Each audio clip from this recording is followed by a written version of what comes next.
jecha kora saglaffaa baratuun dirqama there ka jedhu amma gaa qabeenya nama hundaa ibsuu barree jirra kaisaa kashii keenya okay kan isaanii okay kiyya kan hunda barreeme amma kan baru jirru kaisaanii kana kan barreen jechuudhaan gamma kan isaanii ka jedhu kana hin barre waan ta'eef kana barraama okay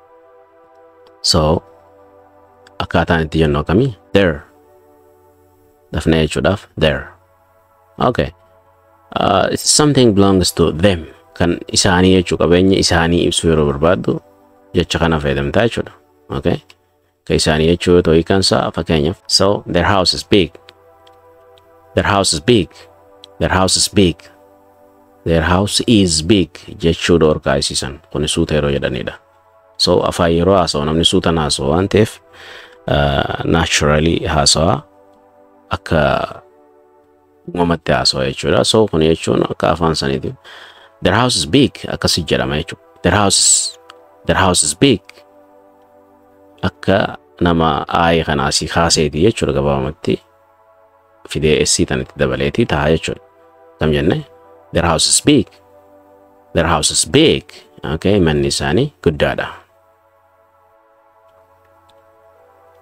inni kun immoo I like their idea I like their idea ani yaada isaanii nan jaalladha yookiin yaadni isaanii naa ta'ee jira jechuudha their car is new jedha asirratti their car is new konkolaataan isaanii haarawaadha yookiin haarawa jechuu jirta jechuudha fakkeenyaaf car jettu maqaa bishaan jedhu fidde their water bishaan isaanii okay you can say whatever it be waan feete jechuu dandeessa jechuudha wannan isin garsiisuu jiru akkaatuma waan san fakkeenyootiin an isinii kennu kun wantoota biraa akka isin uumtan isin taasisa jechuudha so waa uumuu ka dandeessa yoomi waan kana yoo barreeffatanii ergasii qayyabattan sammuu keessan keessa waan akkana jee kamisa ni taasa akkana akkas ni ta'a so yeroo sanitti gargaarsa tokko of isin barbaachisa nama gaafattan tokko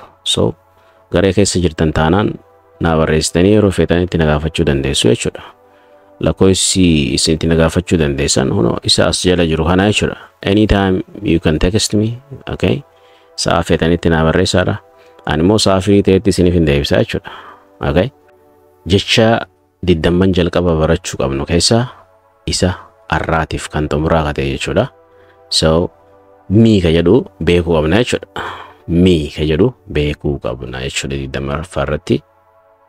diddamaffarratti jecha mii jettu yoo beekne bareedaa ta'a jechuudha okay mii means it is an object form of I da okay akkumaan yeroo baay'ee viidiyoo kiyya keessatti jechaa jiru ana jechuun I jechuu yoo ta'e miin immoo anuma jechuu ta'e osoo jiru okay jechi lachuutu bamaqa jaaniini bamaqa jechuun Ingiliffaan pronounii jedhaniini okay pronounii immoo bakka maqaa waan bu'u jechuudha maqaa kiyyaan himurra anan jaa so anaan tun hima jalqabaati yoo dhuftu I jeetiin eegala anuma kana boodarra hima keessatti waxa dhufu ta'e mii jedheetiin fidaadha isin gama boodaa hima keessatti dhuftu objectii jennaani ishiin immoo gama jalqabaa himarratti dhuftu I jennaani jechuudha subjectii jennaani so fakkeenya kana halaallume dura waan daafu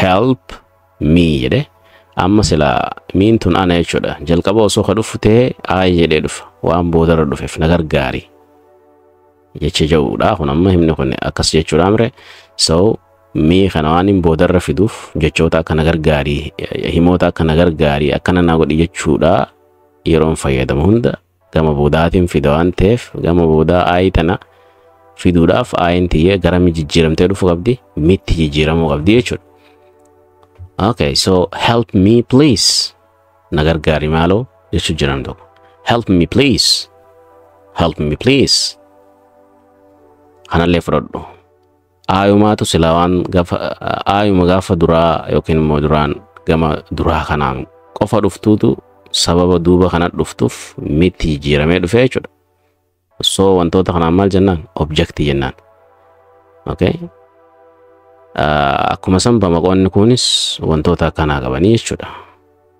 Okay? Fakkeenyaaf he ka jedhu himiidha. Objectiin isaati. She ka jedhu heriidha. Objectiin siite jechuudha. Akkasumatti zayin immoo themiidha. Itti fufa jechuudha. So yeroo biraa kan laallu ta'a yookiin immoo viidiyoolee biraa yoo seentan ni argitu. So kun maal jaa? Do you see me jedha. Do you see me? Wanta gaafii ta'e yeroo hunda sagalee keenya ol kaafnaa miree xiqqoo. Do you see me? Me kan jedhu kanarratti xiqqoo qaqqabna jechuudha. So na argitaa jechuu jirta. Nama gaafatu jirta. Na argitaa jette. Do you see me? Na argitaa? Okay. So asirratti akkuma agartan miin boodara dhuftee akka objective dhuftee jechuudha gabaabumatti. Ana jechuudha. Na argitaa? Ana, na jechuudha gabaabumatti. Okay, hiika isaa akka asirra agartan. Na jechuu fi ana jechuun tokko mamre. So fakkeenyi inni xumuraa kanadha. She knows me. She knows me. She knows me. Isheen na beekti. Isheen na beekti jechuu jirra jechuudha. So na ka jedhu kana ana ka jedhu aayitti yoo ta'u anaa fi na jechuunis hiikaan isaa tokko mamre akka objectitti miidhaa akka subjectitti aayidhaa jechuudha.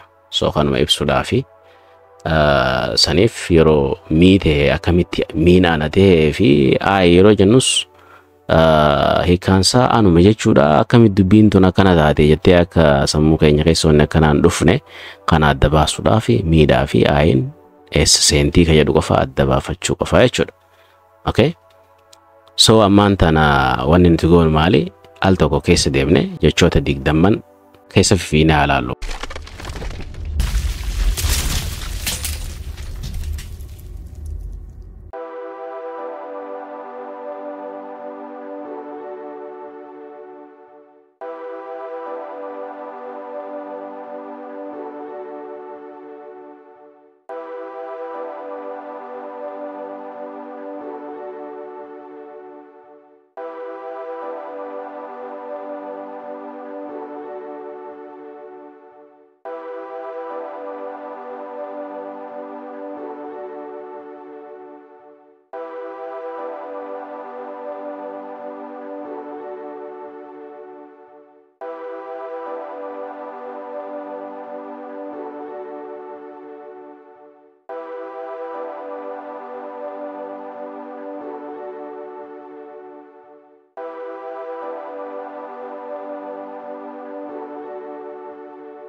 Ka jedhudha. Itti aanu is ka jedhu laalle hiika isaa maal akka ta'e viidiyoo keessa deema laalaadha. R ka jedhu laallee jirra. R. Okay? Ambira my ka jedhu laalle my jechuun kooti jechuudha. Your. Okay? Keessan yookiin immoo kee jechuu laallee jirra. His. Okay? Kasaa jechuu laallee. Sanboota maal laalle? Her ka jedhu laallee jirra. Kan ishee. Okay? Akkasuma our ka jedhu laallee jirra. Keenya. Okay? Ambira there ka jedhu laallee jirra. Kasaanii. Okay? Xumurarratti me ka jedhu laallee jechuudha. Me jechuun na yookiin immoo ana jechuudha. So barumsi keenya kan irraa isa kana fakkaata. Kutaatti aantuun hanga viidiyoo biraatti walitti deebinutti viidiyoo kana isin immoo namoota barbaachisuuf share godhaadha. Namoota nama beekuu qabaa miti.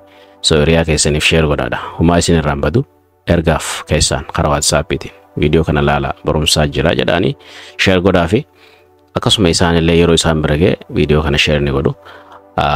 kan biraa gaafii yoo qabaattan akkuma reefu isiniin jedhe lakkoofsa reefu kanaan as jala jiru kanaan nu barreessaadha sagalees nu kaayaadha. Anytime I'm free, I can respond to you. Okay, yeroon free ta'e hundaa isiniif hin deebisa jechuudha. Kanarraa hafee viidiyoo kana like yoo wantu kennu tuqa. Okay, like godhuun faayidaan isin qabdu maali yoo jettani viidiyoon kun jabaattee akka deemtu taati jechuudha, nama hedduu bira akka deemtu taati. Kabiraa wanti isin godhuu qabdan yoo haarawaa taatan subscribe mallattoo ta viidiyoo jala jirtana gadi tuqee viidiyoon biraatis wal faana akkasii dhuftu jechuudha. So barumsa biraatiin maaliif wanni ilaalaa jirru waan toopikii kana qofa osoo hin taane waan adda addaa ilaalaa jirra. Saniif barumsa biraatii yeroo jedhu akkas jechuu kooti.